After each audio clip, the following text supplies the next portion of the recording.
Garnett, our special guest Boulder District Attorney. And Stan, so it would be fair to say then that Mary Lacy's clearing of the Ramseys is no longer in effect. You're not bound by that. You're just going to follow the evidence wherever it leads. Well, what I've always said about Mary Lacy's exoneration that was issued in June of 2008, or July, I guess, a few months before I took over, is that it speaks for itself.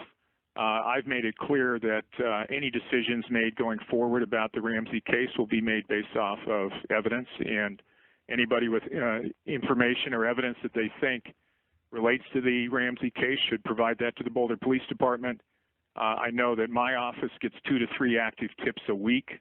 Some of them are from people that probably don't have useful information. Some of them may have useful information. We forward all of that to the Boulder Police, and if they ever think they have developed a case or evidence, then we will take a look at that and decide if charges can be filed.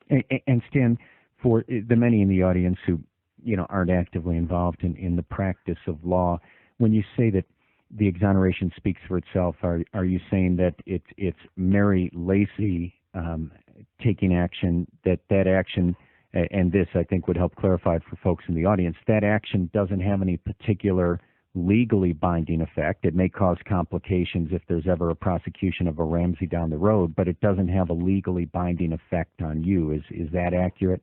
That is accurate. I think that's what most of the press related about the exoneration at the time that it was issued. Here's another interesting thing Linwood had to say. He said Burke Ramsey has cooperated from day one, that he testified in front of the grand jury.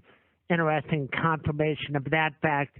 What about the 9-year-old, Stan? Following the case, I don't see any way a 9-year-old could have fashioned that fairly sophisticated garrote, nor write that kind of ransom note with the vocabulary and handwriting.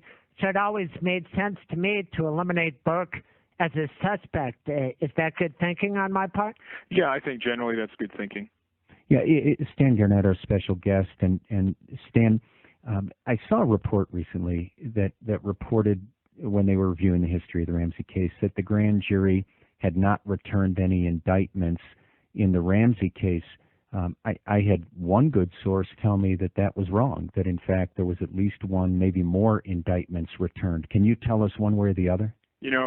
Dan, it would be improper for me to make any comment about anything that happened in the grand jury. So I just can't say anything about it. Perfectly legitimate and understood.